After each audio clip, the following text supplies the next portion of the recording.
सद्बुद्धि, सन्मार्ग और कार्य का संकल्प देना, अडिग रहे विश्वास तुम पर, ऐसा अंतः कर देना, मेरे हृदय में आने में तुम्हें कोई संकोच न हो। हे गुरुदेव, मुझे नज़रों से दूर कभी न होने देना। हे गुरुदेव, मुझे नज़रों से दूर कभी न होने देना। नमस्कार। गायत्री चिंतन धारा के इस सतत प्रवाह में पुनः आपका स्वागत है। मेरे मित्रों, हमने परिवार विषय पर 2 वीडियो पहले बनाए हैं और उसी कड़ी में ये तीसरा है। लेकिन ये अपने तरह का अनोखा वीडियो है और ये कथाओं से भरपूर है। आपको बड़ी रुचिकर कथाएं लगेंगी और कथा बेस ही है। ये विषय आपने देखा, अदृश्य ऊर्जाओं के दृश्य रूप हमारे परिवार में। अदृश्य ऊर्जाओं के दृश्य रूप हमारे परिवार में। और फोटो भी आप देख रहे हैं कि शिव जी के गोद में एक बच्ची है और संसार आदिदेव शिव के इशारों पर, महाकाल के इशारों पर, माँ भगवती के इशारों पर चलता है, ऐसा हम कहते हैं। मित्रों, संसार का एक बड़ा ही खूबसूरत रूप हमारे सामने में आता है। जैसे व्यक्ति बच्चे से जवान होता है तो हर तरफ कुछ रंगीनियाँ दिखती हैं, कुछ ऊर्जाएँ दिखती हैं, प्रसन्नता का वातावरण दिखता है, कुछ भी कर गुजरने की एक बात होती है ना।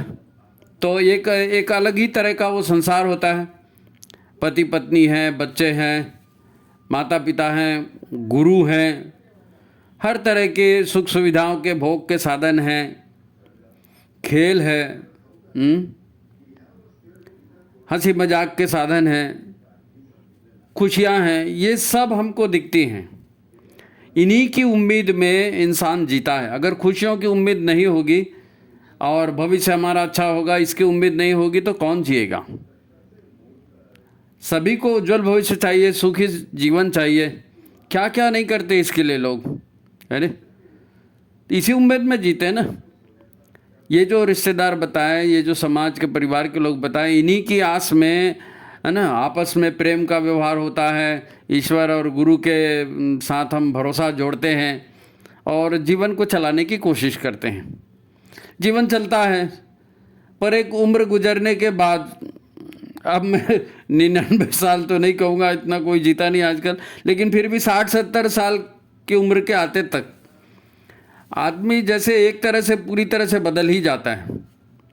60-70 के आते तक उसकी पूरी विचारधारा बदल जाती है। जीवन देख लेता है ना, तब तक लोगों को पहचान लेता है। बहुत कुछ उसकी धारणाएं जो पहले थी वो टूटती हैं, बिखरती है, नया ज्ञान उसको मिलता है। भावनाओं की क्या कीमत है, पैसे की क्या कीमत है, पारिवारिक एकता की क्या, ये सब चीज़, सब रहस्य धीरे धीरे खुल के सामने आते हैं, है ना। सब धीरे धीरे खुल करके सामने आते हैं। आदमी की पूरी विचारधारा, चिंतन शैली सब ये 60-70-80 की उम्र तक पहुँचे सब बदल जाता है। पता चलता है जीवन क्या है, प्रेम क्या है, तिरस्कार क्या है, संसार क्या है, सेवा, लूट, ये कौन सेवा करता है, कौन लूट करता है, कौन विश्वास करके धोखा देता है ना, और कौन लूट खसोट करता है। ये सारा खेल धीरे धीरे आदमी को समझ में आता है और फिर आदमी बोलना शुरू कर देता है, ज़्यादा हवा में मत उड़ो ज़्यादा हवा में मत उड़ो, धरातल पर आओ। तो धरातल पर आओ मतलब क्या, थोड़ा सा ज्ञान अर्जित करो, है ना, ज्ञान अर्जित करो। संसार जो है इसको ऊर्जाओं का खेल कहा गया है, ऊर्जाओं का खेल कहा गया है, क्योंकि शरीर 5 तत्वों का बना है, वो बनता है, बिगड़ता है, और ऊर्जाएं कभी नष्ट नहीं होती। भौतिक पदार्थ तो स्वरूप बदल देते हैं और ये ऊर्जाएं ही हैं, है ना। मन भी एक ऊर्जा है, प्राण भी एक ऊर्जा है, अहंकार भी एक ऊर्जा है, वासनाएं भी एक ऊर्जा है, इच्छा, कामना, इन्हीं से संसार चलता है। ये सारी ऊर्जाएं हैं, ऊर्जाओं का ही तो खेल है। यही सत्य है, यही सत्य है। मनुष्य अकेला पैदा होता है, अकेला मरता है। सब लोग कहते हैं ऐसा कि अकेला पैदा होता है, अकेला मरता है, लेकिन अकेला पैदा क्यों हो जाता है और उन्हीं लोगों के बीच में पैदा क्यों होता है, उन्हीं से शादियां क्यों करता है, उन्हीं बच्चों को अपने यहाँ क्यों बुलाता है ना। जब पति आपको दुख दे रहा है, पत्नी आपको दुख दे रही है, बच्चा आपको दुख दे रहा है, परिवार आपको परेशान कर रहा है, सब सारे झगड़े झंझट तो इसी में होते हैं ना, कोर्टबाजी, हरी बीमारी, जितना है सब परिवार में ही हो रहा है। तो ऐसे दुखद परिवार में व्यक्ति जन्म क्यों लेता है, ये एक प्रश्न है। भाई हम सब ईश्वर के पुत्र हैं तो हमको प्रसन्न होना चाहिए, तो ईश्वर के पुत्र हैं इसीलिए ऐसा होता है।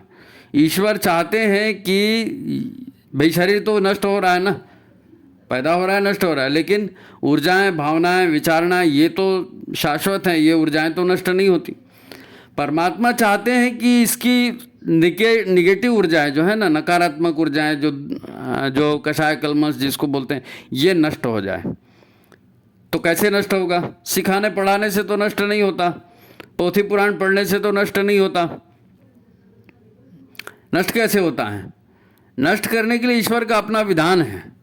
जैसे डॉक्टर होते हैं ना अस्पताल में, तो डॉक्टर अस्पताल में किसी को कैंसर होगा, किसी को ट्यूमर हो गया, किसी को कुछ हो गया, तो ऑपरेशन करते हैं उसका। तो ऑपरेशन कोई ऐसा जिंदापने में कोई ऑपरेशन करने देता है क्या? नहीं, एनेस्थीसिया लगाते हैं, है ना, बेहोश करते हैं आदमी को, उसके बाद ऑपरेशन होता है। ऐसे ही हमारे साथ जो लोगों के लेन देन है, जिसको हमने कभी धोखा दिया है, जिसके साथ कभी छल किया है, जिसके साथ कभी दगाबाजी की है, या जिसने हमारे साथ ऐसा ऐसा किया है, हमारे पैसे का गबन कर लिया है, हमारे प्रेम को ठुकरा दिया है, तो ये सारे जो लोग हैं ये शरीर लेकर आते हैं और इनकी ऊर्जाएं, हमको भगवान ये चाहता है कि हम सारी नकारात्मक ऊर्जाएं अपनी इच्छा से काट दें। तो डॉक्टर भी यही करता है ना, जो ट्यूमर वगैरह होते हैं, जो कैंसरस सेल होते हैं, उनको काट के अलग करता है। भगवान भी अलग कर रहा है, डॉक्टर भी बेहोश करता है, भगवान भी बेहोश करता है। इसीलिए आदमी जो है ना पैदा होता है, उसके बाद उसको कुछ पिछले जन्म का याद नहीं रहता। हाँ, अगर मालूम होगा कि इस पत्नी ने पिछले जन्म में त्रास दिया है या इस पति ने पिछले जन्म में अपने को छल किया, तो कोई क्यों उससे शादी करेगा? पिछले जन्म का पूरा डिलीट कर देते हैं भगवान। ऑपरेशन है ना, तब तो गंदगी बाहर आप निकालोगे, नहीं तो आप कैसे करोगे? तो बड़ा मज़ेदार ये विषय भी होने वाला है। हम चूँकि परिवार निर्माण पर बात कर रहे हैं, परिवार की सुख शांति त्याग तपस्या पर बात कर रहे हैं, इसलिए विषय बड़ा गंभीर है और पूरा कहानियों से भरा हुआ है। तो आप इसको आखिरी तक देखिए, सोचिए, है ना। और जिन्होंने चैनल को लाइक नहीं किया वो लाइक कर लीजिए, और जिन्होंने सब्सक्राइब नहीं किया सब्सक्राइब कर लीजिए, शेयर कर दीजिए। बहुत मज़ेदार है, ध्यान से सुनेंगे, ठीक है। तो पहली कथा से अपन शुरू करते हैं। पहली कथा से एक उदाहरण है, ऊर्जाओं के खेल की हम बात कर रहे हैं, विचारों के खेल की बात कर रहे हैं। पहला उदाहरण है महाभारत का। महाभारत युद्ध संपन्न हो गया, 18 अक्षौणी सेना मर गई, आपको मालूम है, गिनती के 10-12 लोग बचे। और फिर भगवान कृष्ण के नेतृत्व में ये लोग गांधारी से मिलने के लिए, धृतराष्ट्र से मिलने के लिए, क्योंकि बड़े पिताजी हैं, बड़ी माता जी हैं, उनसे मिलने के लिए, उनका आशीर्वाद लेने के लिए उनके यहाँ गए। तो इसमें आपको एक जानकर आश्चर्य होगा कि कौरव 100 पुत्र थे, वो 100 के 100 मारे गए, लेकिन 101वां पुत्र और था। ध्यान से सुनिए कहानी को। 101वां पुत्र और था और उसका नाम था युयुत्सु। युयुत्सु वो ऐतिहासिक व्यक्ति है जो कौरव तो था पर लड़ा पांडवों की ओर से था। कौरव तो था पर लड़ा पांडवों की ओर से था और विजयी हुआ था। और विजयी होने के बाद ये वो व्यक्ति है जिसने पहली बार आत्महत्या की थी। आत्महत्या कैसे करता है आदमी? दुख और परेशानियों से, जीवन से तंग आके आत्महत्या करता है ना। तो ये युयुत्सु की कथा है, इसको जरा ध्यान से सुनेंगे आप। तो धृतराष्ट्र और गांधारी से मिलने के लिए कृष्ण के साथ पांडव लोग गए। अब सबने प्रणाम किया, तो युयुत्सु ने भी गांधारी को प्रणाम किया। अब गांधारी के सामने युयुत्सु खड़ा है, गांधारी के सामने पूरा सीन आ गया कि दुर्योधन, दुशासन और ये सारे लोग किस प्रकार से मारे गए, और एक तरह से कौरव वंश ही नहीं, कौरव पक्ष पूरा का पूरा मारा गया, और फिर भी ये एक कौरव जिंदा है। तो कुंती उसको कहती है, युयुत्सु को, कुंती युयुत्सु को कहती है कि मैं तुमको आशीर्वाद दूं कि तुम युद्ध में जीत गए, पर मैं तुमको आशीर्वाद कैसे दूं? तुम मेरे पुत्र हो, आशीर्वाद मुझको देना चाहिए, पर मैं तुमको आशीर्वाद कैसे दूं? क्योंकि तुम वो बेशर्म हो जो अपने भाइयों के विरुद्ध लड़े। तुम वो बेशर्म हो जो अपने भाइयों के विरुद्ध लड़े और उनको मारकर और सारे वंश का सत्यानाश करके आज मेरे पास आशीर्वाद लेने आए हो। अब ये बात युधिष्ठिर के दिल में लग गई। पहले उसको ये लग रहा था कि दुर्योधन और शकुनी और ये दुशासन और ये सब लोग मिलकर के अनैतिकता का काम कर रहे हैं और अनैतिकता का विरोध होना चाहिए, इसलिए उसने विरोध किया। फिर वो कृष्ण के नेतृत्व में पांडवों की ओर से लड़ा। यहाँ तक ठीक था, कृष्ण की बातें भी उनको उत्साहजनक लगी, धर्मयुक्त लगी। तो ये भावनाओं का आवेग होता है। शिक्षा, संस्कार, कर्म, भावना, इसके आधार पर ही तो जीवन चलता है। पहले उसको लगा कौरव खराब है तो उसके विरुद्ध लड़ा, पांडव अच्छे हैं, कृष्ण अच्छे हैं तो उनके पक्ष में लड़ा। फिर माँ से मिलने के लिए गया, फिर मातृत्व जगह, फिर माँ ने जब कहा कि अपने भाइयों को मारते हुए शर्म नहीं आई तेरे को, तो एकाएक सारे भाव उसके बदल गए। जैसे अर्जुन के भाव बदल गए थे ना कुरुक्षेत्र में, कि भैया ये तो मेरे ताता ताऊ चाचा ताऊ है, इनको मैं लड़के क्या करूं, इनको मार करके मेरे को स्वर्ग भी मिल गया तो ऐसा स्वर्ग नहीं चाहिए। यही भाव युधिष्ठिर के भी दिमाग में आ गए। यानी वही आदमी है, वही युद्ध है, वही परिवार है, कृष्ण का, देवताओं का साथ है, भावनाएं विचारणाएं बदलती हैं तो आदमी का व्यवहार कैसे बदलता है। अपार खुशी के साथ, धर्म की विजय के साथ, कितना वो जोश उल्लास के साथ वो गया था, जैसे पाकिस्तान पे विजय प्राप्त कर लियो, लेकिन वहाँ जाके सारी हवा निकल गई और जाके उसने आत्महत्या कर लिया। व्यक्ति क्या है? चेहरा, सौंदर्य, पैसा, मान सम्मान। व्यक्ति क्या है? प्रेम व्यक्ति से आता है, घृणा व्यक्ति से आती है। व्यक्ति वो चीज़ है जो व्यक्त हो रहा है, लेकिन काम क्या हो रहा है? काम तो ऊर्जाएं कर रही हैं। नकारात्मक ऊर्जाएं आपके भीतर में नकारात्मकता का भाव ला रही हैं, अनुभूति ला रही है, निगेटिव फीलिंग हो रही है और आप दुख पा रहे हो, रो रहे हो, परेशान हो रहे हो, आत्महत्या कर रहे हो। और सकारात्मकता के भाव, कल्याण के भाव, सेवा के भाव आपके भीतर में खुशियों का संचार कर रहे हैं और आप जीवन। परिवार क्या है? परिवार में ऐसी ही अदृश्य ऊर्जाएं जन्म लेती हैं जो हमको सुख देने वाली हैं, जो हमको दुख देने वाली है। और आप सभी इस बात को महसूस कर सकते हैं कि आपके परिवार में ही ऐसा होगा। कोई ना कोई आपको खुशी देने वाला होगा, परेशान करने वाला होगा, दुख देने वाला होगा और आपका भला भी करने वाला होगा, सेवा भी करने वाला होगा। इसी बीच में हम लोग सब जी रहे हैं। तो अदृश्य ऊर्जाओं का जमघट है ये परिवार, जहाँ लेन देन बराबर किया जाता है। आपने किसी को लूटा था तो अब आप किसी की सेवा करेंगे, किसी को दान देंगे। आपने किसी को छला था तो आप उसकी सेवा करेंगे। किसी ने आपको छला था, किसी ने आपसे लिया था तो आपको देगा। और ये लेन देन होगा, अपनी इच्छा से तो करोगे नहीं। इसलिए भगवान जो है आपकी मति को छीन लेता है और जन्म लेने के बाद इंसान को पिछला कुछ भी याद नहीं आता। लेकिन भावनाओं का बड़ा महत्व होता है। आप जिस तरह की भावनाएं रखें, आप हजार बोलिए कि मैं तपस्वी हूं, त्यागी हूं, फलाना हूं, ठिकाना हूं, मेरा तो कल्याण होगा, नहीं, कोई जरूरी नहीं है। देखो एक दूसरा उदाहरण है, भावनाओं की ऊर्जाओं की बात हम कर रहे हैं ना, ये दूसरा उदाहरण, जड़ भरत की कहानी। जड़ भरत की कहानी, जड़ भरत जो है महाराज, बहुत प्रतापी राजा थे। जैसे मतलब जनक, राजा जनक थे ना, वो राजा भी थे, ऋषि भी थे। उसी तरह से जड़ भरत जो थे ये भी बहुत ऋषि थे और बाकायदा नदी में आधे डूब करके और तपस्या कर रहे थे वर्षों से, और पूरा तप साधना, कोई उनको मोह माया कुछ नहीं था और बिल्कुल संत तपस्वी की जैसे जैसे तप करते हैं ऐसे तप कर रहे थे। एक दिन क्या हुआ, एक हिरण उस नदी में पानी पीने के लिए आया और इधर उधर देखा और हिरण पानी पीने लगा। उधर थोड़े ही देर के बाद एक झाड़ी के आड़ में एक और शेर आया और शेर ने भी इधर उधर देखा और वो भी पानी पीने के लिए आगे आया। फिर शेर को बीच में ऐसा कुछ लगा, स्मेल आई कि कोई जानवर यहाँ पर है। तो झाड़ी से उसने बराबर इधर उधर झांक करके देखा और उसको हिरण दिख गया। अब वो हिरण एक्चुअल में हिरणी थी और गर्भिणी हिरणी थी। शेर ने हिरणी को देखा और मारे खुशी से अब तो शिकार मिल गया सोच करके उसने दहाड़ लगाई और हिरणी के पास वो शिकार के लिए जा रहा था। उसकी दहाड़ अचानक हुई और इतनी ज़ोर से हुई कि गर्भिणी हिरणी को जो है प्रसव हो गया। देखिए कहानियाँ बिल्कुल नेचुरल है, लेकिन जीवन कहाँ लेके जाता है आदमी को, बिल्कुल नेचुरल कहानी है। अब वो जितनी जोर से दहाड़ हुई, हिरणी का प्रसव हो गया और बच्चा जो है नदी के पास गिर गया। और ऋषि ने इसको देखा, क्योंकि शेर की दहाड़ से उनका ध्यान टूट गया, और ऋषि ने उसको देखा तो उसको बड़ा बुरा लगा कि वो बेचारी गर्भिणी, और जाहिर है ऐसे में दया का भाव, करुणा का भाव उभरना स्वाभाविक था। ऋषि अपना तप छोड़ करके गए और हिरण के बच्चे को और हिरणी को और सबको अपने आश्रम में लेके गए और उनका पालन पोषण करने लगे। धीरे धीरे हिरणी और उसका बच्चा और ऋषि ये एक परिवार के जैसे वहाँ पर रहने लगे। और ऋषि को बड़ा प्रेम हो गया हिरणी से। इसी बीच उनका देहांत हो गया। ऋषि का देहांत हो गया। उनको हिरणी का ध्यान था, अगला जन्म उनका हिरण के रूप में हुआ। इतनी त्याग तपस्या की, राजा होकर के भी विदेह बन करके रहे,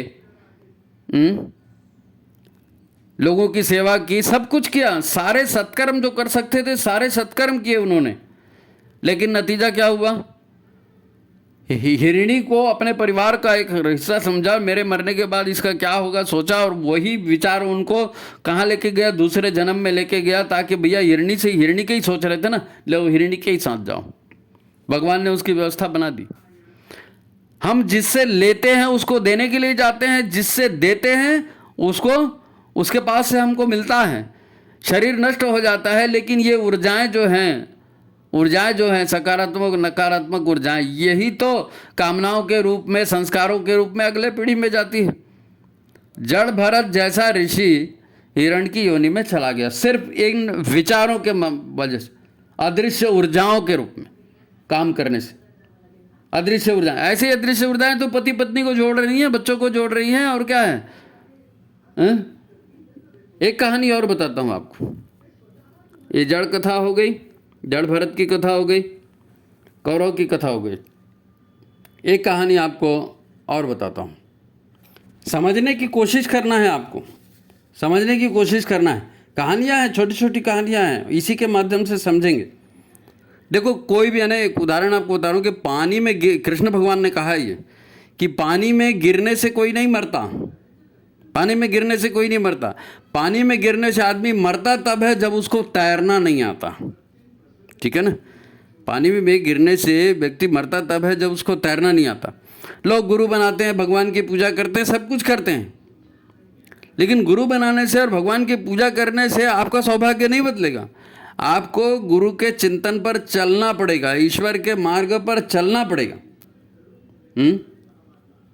कामनाओं के आवेग में यदि आप बह गए तो फिर गुरु का ज्ञान किस काम आया? कामनाओं के आवेग में बह गए, राग द्वेष के भाव में आ गए, प्रेम करने लगे, घृणा करने लगे, तो वो सारी चीज़ें तो आपके साथ नकारात्मक सकारात्मक ऊर्जा के रूप में अगले जन्म में जाएंगी, आपके जीवन का सत्यानाश करेंगे, नहीं करेंगे।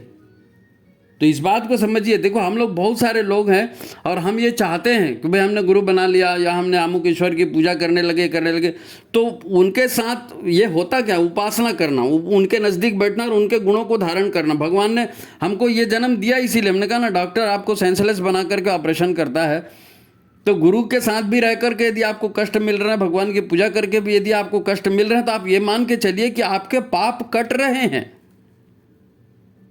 भगवान किसी के साथ अन्याय नहीं करते। कष्ट हो रहे हैं, आपके पाप कट रहे हैं, आपने नियम ठीक से नहीं पालन किया, आपका शरीर रोगी हो गया, तो रोग के कष्ट आपको मिल रहे हैं, आप फिर से नियम से चलिए, शरीर अपने आप ठीक होगा।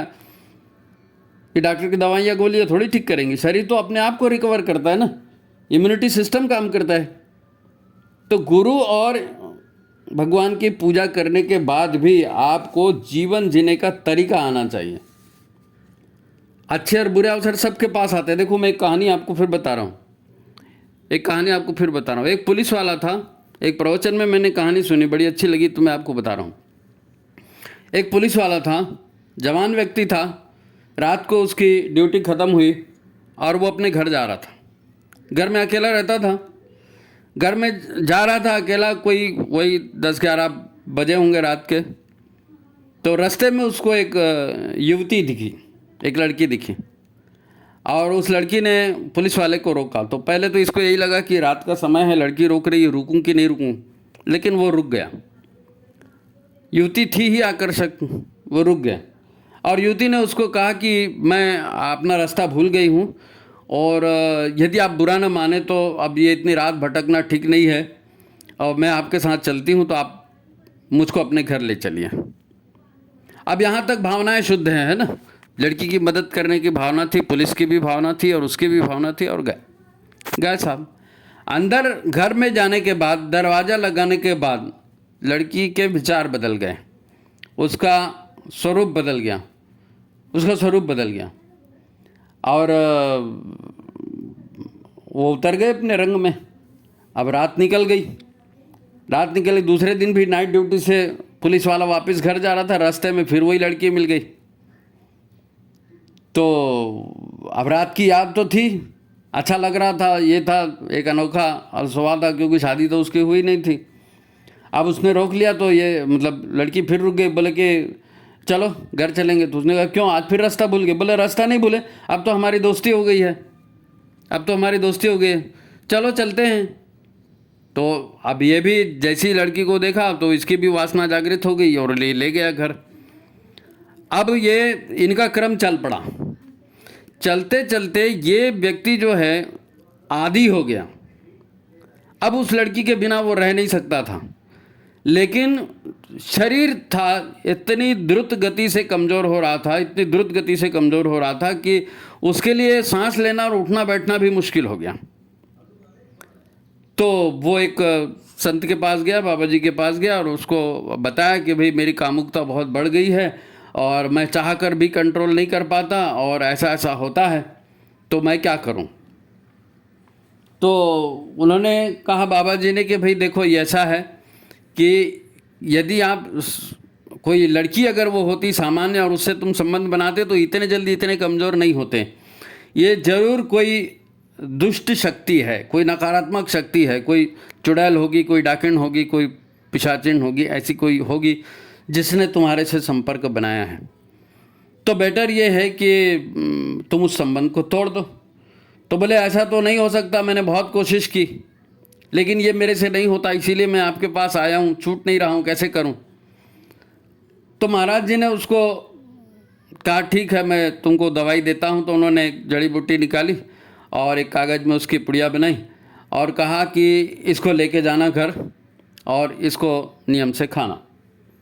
तो वो उस पुड़िया को लेकर के घर गया और वो बहुत परेशान हो गया था, क्योंकि वो इस तरह के यौन संबंध नहीं चाहता था, त्रस्त हो गया था वो, इसलिए दवाई लेके घर जा रहा था। तो रास्ते भर वही संकल्प लेके जा रहा था कि अब अच्छा हो गया, अब पंडित जी ने दवाई दे दी है, अब मेरे को कामनाएं परेशान नहीं करेंगी और अब मैं वाकई इनसे दूर ही रहूँगा। अब वो संकल्प करते हुए घर गया और घर जाके जब उसने दरवाज़ा बंद किया तो एक पलंग पर बैठा, लंबी गहरी सांस ली, चलो बच गया। लेकिन जैसे ही उसने पीछे पलट के देखा तो पीछे लड़की बैठी थी। बोले अरे तू कहाँ से आई? तो लड़की ने ऊपर रोशनदान पे इशारा किया कि वहाँ से आई। तो उसको वो बाबा जी के बात याद आए कि वो जो है कोई परितिन पिशाचिन डाकिन कोई होगी और उसी ने तुमको शिकार बनाया है। तो ऐसी ही कोई शक्ति है, वही आई होगी ऊपर से, ये तो कोई सामान्य लड़की कहाँ से आएगी ऊपर से। अब इसको काटो तो खून नहीं। अब वो फिर उसके मुंह में आ गया, वो दवाई एक ही तरफ पड़ी है खीसे में और इसके मुंह में फिर आ गया और लड़की की तरफ कदम बढ़ाए। तो जब वो सिपाही ने लड़की की कदम बढ़ाए तो लड़की पीछे हटी। तो बोले तू पीछे क्यों हट रही है? बोले तेरे जेब में वो पुड़िया है, पहले उसको निकाल के फेंक। अरे इसको पुड़िया की याद आ गई, और मैं तो इससे परेशान था और इसने पुड़िया इसीलिए मैं लेके आया था कि मेरे को इससे दूर रहना है। वो फिर अपने मन को मजबूत करता है कि मेरे को इससे दूर रहना है और पुड़िया को निकालता है जेब से। पुड़िया को जेब से निकालता है और देखता है तो उसके ऊपर कुछ संस्कृत में लिखा हुआ रहता कागज में। तो वो संस्कृत में जो है वो गीता के मंत्र उस कागज में लिखे थे, गीता के मंत्र उस कागज में लिखे थे। तो उसको थोड़ा सा आश्चर्य भी हुआ, लेकिन लड़की ने कहा कि अगर तुम चाहते हो कि मैं तुम्हारे पास आऊं तो तुम इस पुड़िया को पहले फेंको। अब तब तक इसको थोड़ा सा होश आ गया। तो देखो जो ऊर्जाएं हैं ना, ये ऊर्जाएं यदि इन ऊर्जाओं पर कंट्रोल नहीं करेंगे, यदि इनके ऊपर संयम का बांध नहीं बांधेंगे तो ये अबाध बहते जाती हैं। हमारे मन सशक्त होता है, मन चाहे तो इनको रोक सकता है। कोई भी नशा, कोई भी दुष्प्रवृत्ति क्या है नशा, क्या है दुष्प्रवृत्ति, क्या है? मनुष्य के दिमाग में वो चीज़ बैठ जाती है और मनुष्य कहता है कि मैं इसके बिना नहीं रह सकता और ये तो मुझको चाहिए ही चाहिए। तो फिर शरीर से वो चीज़ होती है। जब फिर से होश में आया तो विचार, जो नकारात्मक विचार थे वो फिर सकारात्मक विचार हो गए और उसके दिमाग में नहीं, इसको मेरे को इससे अलग करना है। फिर उसने देखा कि अरे इसमें तो गीता लिखा हुआ है। तो उसने कहा नहीं, पुड़िया तो मैं नहीं फेंकूंगा, तुमको जा रहना है तो रहो, जाना है तो जाओ। तो वो लड़की चले गई। लड़की चले गई तो दूसरे दिन से इसने गीता वाला कागज तो छोड़ो, पूरी साक्षात गीता जेब में रख के और घूमना शुरू किया और गीता पढ़ना भी शुरू किया और घर में गीता के मंत्र भी बोलने लगा, गीता का स्वाध्याय भी करने लगा, घर में दीपक भी जलाने लगा। घर का माहौल बदल गया, उसके विचार बदल गए। माहौल बदला, विचार बदला तो ऊर्जाएं सारी बदल गई, ऊर्जाओं का माहौल बदल गया। ऊर्जाएं ही तो मनुष्य में भाव पैदा करती हैं, कार्य के लिए प्रेरित करती हैं। वही सीन तो पूरा सीन बदल गया ना, उसके साथ पूरा सीन बदल गया। भाई युयुत्सु के साथ क्या हुआ था? जब तक कृष्ण के साथ था उसको ये लगा कि मैं धर्म के साथ हूं। जब उसकी माँ ने उसको धुतकारा और उसको ये लगा कि अरे मैंने अपने भाइयों को मार दिया, तो उसकी ऊर्जाएं फिर बदल गई, अपने ऊपर फिर धिक्कार हुआ और जाके बंदे ने सुसाइड कर लिया। मन की ऊर्जाएं बदल गई तो जड़ भरत जो है हिरण बन गया। तो हमारे भीतर जितने भी परिवार में लोग हैं, ये परिवार ईश्वर ने बनाया है, ठीक है, लेकिन यहाँ पर कोई आपको लेने आया है, कोई देने आया है, ईश्वरीय व्यवस्था से आया है ताकि आप शुद्ध पवित्र हो जाएं और ईश्वर के बेटे ईश्वर में लीन हो जाएं, ईश्वर के बेटे ईश्वर में लीन हो जाएं। आज गुरुदेव कहते हैं कि भाई आप अपनी जो है अच्छाइयाँ बढ़ाते जाओ और बुराइयों का त्याग करते जाओ, गायत्री मंत्र का जाप करते जाओ, हवन करते जाओ, सत्संग करो, स्वाध्याय करो, व्रत अनुष्ठान करो। क्यों कहते हैं? इसीलिए कहते हैं कि नकारात्मक ऊर्जा, नकारात्मक चिंतन, नकारात्मक भाव, इन सब से आप बाहर निकलिए। वो कहते हैं ना, जाहे विधि राखा है राम ताहे विधि रहिए। क्यों कहते हैं? इसलिए नहीं कहते कि आपके पुरुषार्थ को उसमें कोई चेतावनी देनी, वो इसलिए कहते हैं कि तुम्हारे ही माता है, तुम्हारी ही पत्नी है, तुम्हारा ही पति है, तुम्हारा ही बेटा है, तुम्हारा ही मित्र है। अगर आज वो दुर्व्यवहार कर रहा है तो तुम उसको ये मत समझो कि वो पागल हो गया है। अरे उसने कुछ लिया था, वो तुम्हारे से वापस ले रहा है। छल कपट का और प्रतिकार क्या होगा? छल कपट का रिजल्ट क्या होगा? छठ कपट का रिजल्ट क्या होगा? भाई शरीर ही तो बदला ना, ऊर्जाएं तो वही की वही हैं। अब ऊर्जाओं का लेन देन हो रहा है, अब उसमें बुरा मत लगे इसलिए भगवान ने मति मार दी। अब भगवान के पास, बेचारे के पास और क्या है? वो तो या तो सद्बुद्धि देगा या दुर्बुद्धि देगा। आपके बुरे दिन आने वाले होंगे तो आपको दुर्बुद्धि देगी और आप दुर्बुद्धि से ही प्यार करोगे और दुष्कर्म ही करोगे और पाप का फल भोगोगे। भगवान कृपा करेगा तो सद्बुद्धि देगा, अच्छे विचार देगा, अच्छी संगत देगा, और यदि आप उसमें टिक गए और अच्छा काम करने लगे तो अच्छे परिणाम भी देगा। तो पूरा जीवन भगवान के नेतृत्व में कहो, गुरु के नेतृत्व में कहो, या अपने जागरण की अवस्था में कहो, अपने सचेतन अवस्था में कहो, आपको ऊर्जाओं का निष्पादन करना है। अगर ऊर्जाओं का निष्पादन नहीं रहता तो हम श्राद्ध तर्पण क्यों करते, गुरु का पूजन क्यों करते, माता पिता की सेवा क्यों करते, धर्म के लिए जान क्यों देते? सिर्फ इसीलिए कि सकारात्मकता बढ़े, सेवा भावना बढ़े, यज्ञ भावना बढ़े। गायत्री जाप भी इसीलिए करते हैं, अंतर मन के कषाय कलमश मिटे।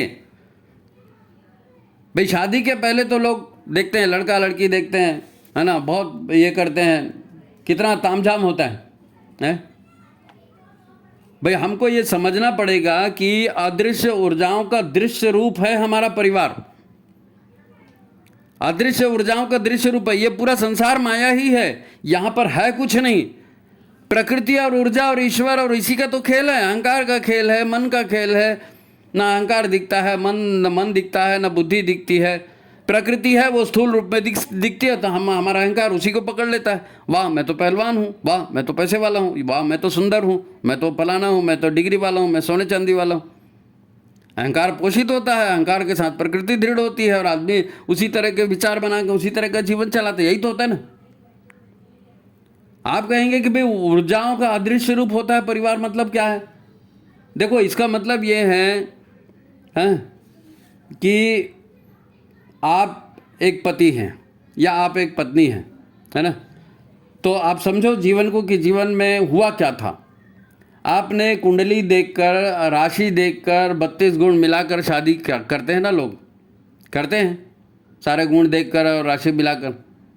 ये आप सब अपनी मर्जी से करते हैं क्या? नहीं करते। आप अपनी मर्जी से नहीं करते। ये ऊर्जाएं आपसे करवाती हैं, आपके संस्कार आपसे करवाते हैं। आप चाहते हैं भविष्य अच्छा हो, तो आपको ये मालूम है कि मेरे परिवार में, मेरे संस्कार में जन्म पत्री देखे जाते हैं, ग्रह नक्षत्र देखे जाते हैं, तो आप भी वही देखते हो। और फिर एक बार पिछले जन्म का दुष्ट पति पत्नी जो भी होगा वो भी सामने आ जाता है, तो वो सुंदर रूप में आपके सामने में आता है। भाई सोने का हिरण दिखता है तब तो उसके पीछे दौड़ाया जाता है ना राम को, है? तो दृश्य रूप में वही चीज़ अच्छी अच्छी दिखती है और आदमी उसको जो है ब्याह कर लेता है। 32 गुण मिला करके, राशि देख करके, धन पैसा देखेंगे, रूप देखेंगे, पोस्ट क्या है, सौंदर्य क्या है, बॉडी फिगर क्या है, देख के शादी कर ली, उसी से प्रभावित हो, है नहीं।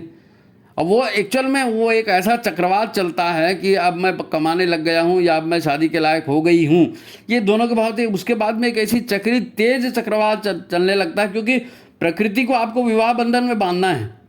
उस महिला से, उस पुरुष से आपका गठजोड़ करवाना है, जिससे आपके लेन देन पिछले हैं ताकि वो छूट सकें। तो ये प्रकृति का चक्र वहाँ से चल गया। आपको तो पता तब चलता है ना, जब ये चक्रवात घूमते घूमते ठंडा हो जाता है। आप शादी कर लेते हैं और साल भर तक आप देख लेते हैं कि अच्छा ये ऐसा है वैसा, फिर उसके बाद में जो है ना वो चक्रवात अपने आप ठंडा होते जाता है। फिर आप सोचते हैं वो मेरे से क्या हो गया है यार, मेरे को इतने लड़के मिल रहे थे, मैंने इसी लड़के से शादी की। ओ मेरे को तो इतनी लड़कियां मिल रही थी, मैंने इसी लड़की से शादी की। मेरी मति मारी गई, पता नहीं उसने ऐसा कह दिया इसलिए ऐसा हो गया वैसा हो गया, है? ऐसा ही तो होता है ना। ऐसा ही उस समय भी होता है जब बच्चा होने वाला होता है। ऐसा ही उस समय भी होने वाला था जब बच्चा होने, आपको लगता है मेरा बच्चा हाय हाय मेरा बच्चा, और सब जगह होता है। और वो पुंसवन संस्कार करा रहे हैं और वो दुनिया भर का सम्मान कर रहे हैं, गर्भिणी का पूजन कर रहे हैं। और जैसे 32 गुण मिलाकर शादियाँ की थी ना, ऐसे 10 महीने तक वो बड़ी शानो शौकत से, हाँ उसको चलने नहीं देना, हाँ उसको वजन नहीं उठाने देना, हाँ तुम ये नहीं करना, हाँ तुम वो नहीं करना।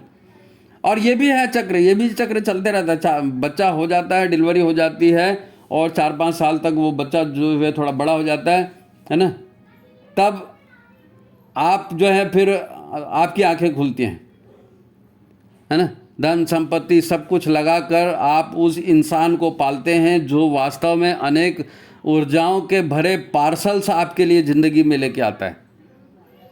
आपका बच्चा आपको क्या कम परेशान करता है क्या? ये जब से एक बच्चे वाला संस्कार चला है ना कि भाई पढ़े लिखे हैं तो ज़्यादा संतान पैदा नहीं करना है, पति पत्नी कमाएंगे, एक ही बच्चा होगा, अब एक ही बच्चा होगा। अब उसको शुरू से बढ़िया स्कूल, बढ़िया ये, बढ़िया वो, बढ़िया ट्यूशन, बढ़िया। आखिर में बच्चा कह देता है माँ को कंझा के, बाप को कंझा के कि इतना ही होशियार थे तो तुम लोग क्यों नहीं बड़ी बड़ी पोस्ट में चले गए।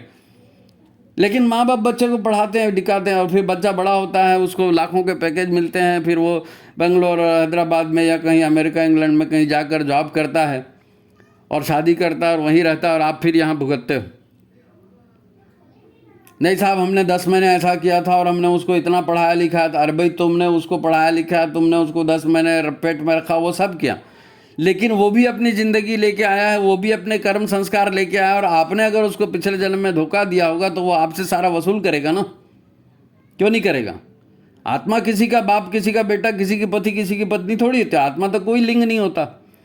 ये तो लेन देन की ऊर्जाएं हैं, ऊर्जाओं का खेल है, लेन देन की ऊर्जाएं हैं और ये ऊर्जाओं का खेल है।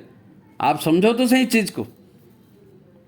परिवार को हमको अच्छा रखना है तो परिवार के बारे में कितनी सारी बातें कही गई।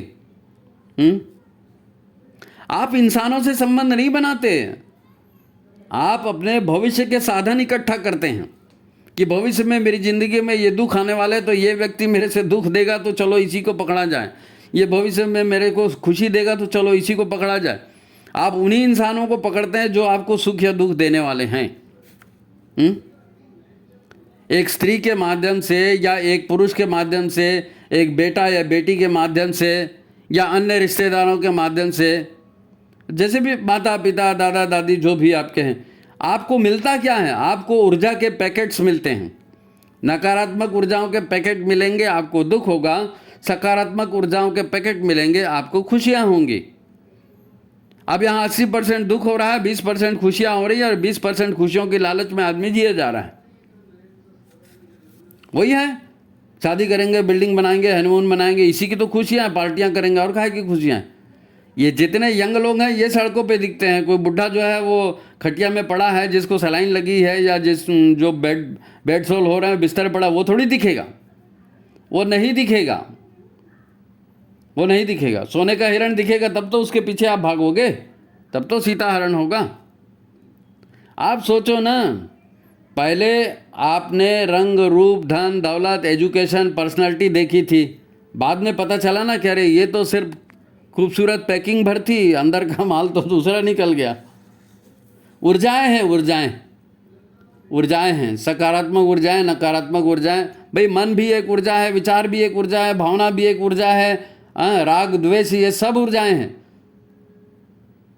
एक ऊर्जा जड़ भरत में आ गई तो चला गया ना हिरण की योनि में।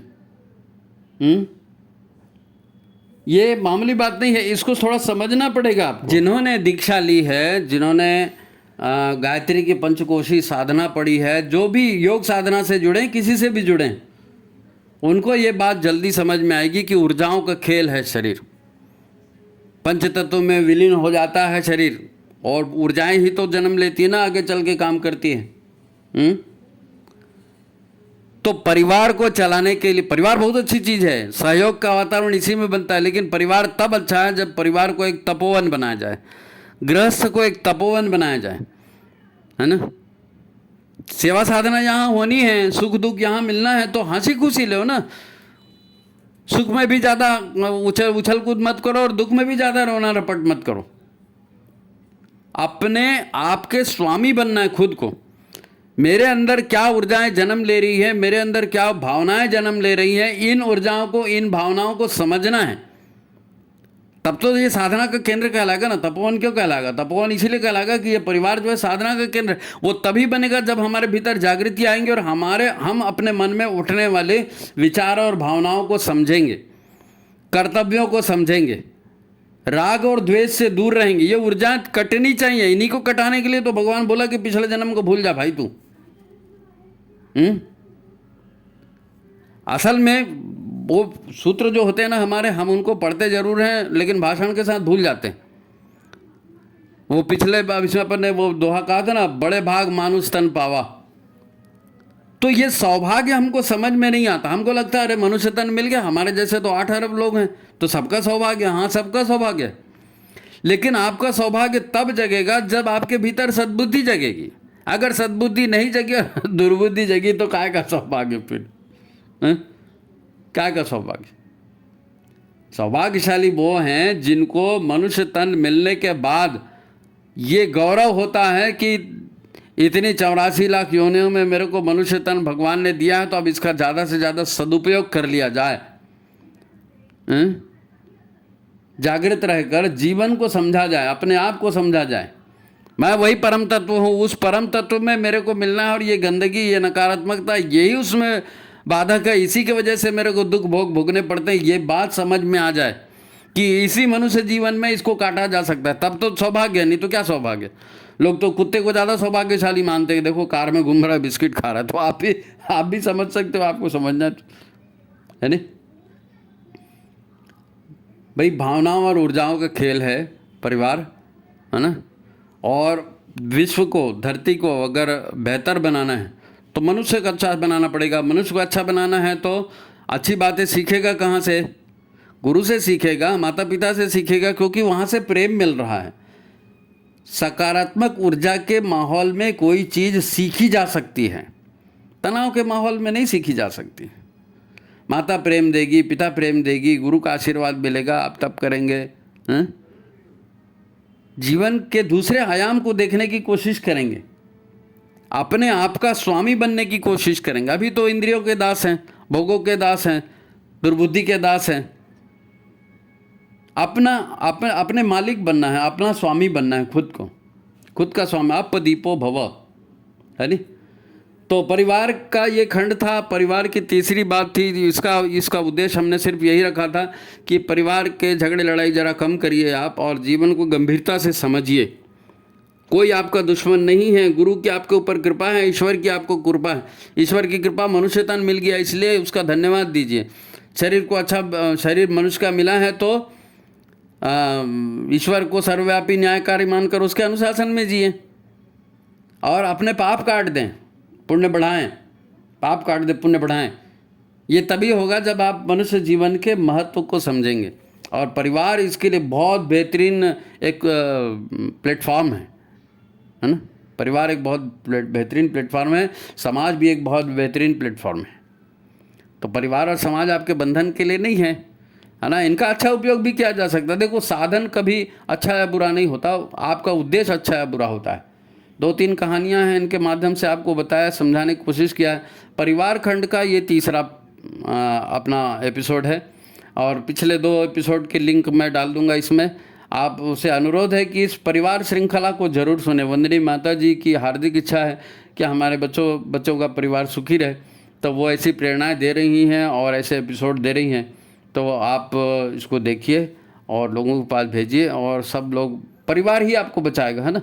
दुनिया में क्या हो रहा है क्या नहीं हो रहा है, तो दुनिया में परिवार भाव खत्म हो गया, इसीलिए तो दुनिया नष्ट हो रही है ना। अपन देखेंगे अगले एपिसोड में बहुत सारी बातें और भी आएंगे। तो लाइक करिए, शेयर करिए। आज की बात यहीं समाप्त करते हैं, ठीक है। दोनों पिछले लिंक को दे रहा हूँ मैं, उसको आप ज़रूर देखिए, है ना। ठीक है, सभी को प्रणाम, नमस्कार।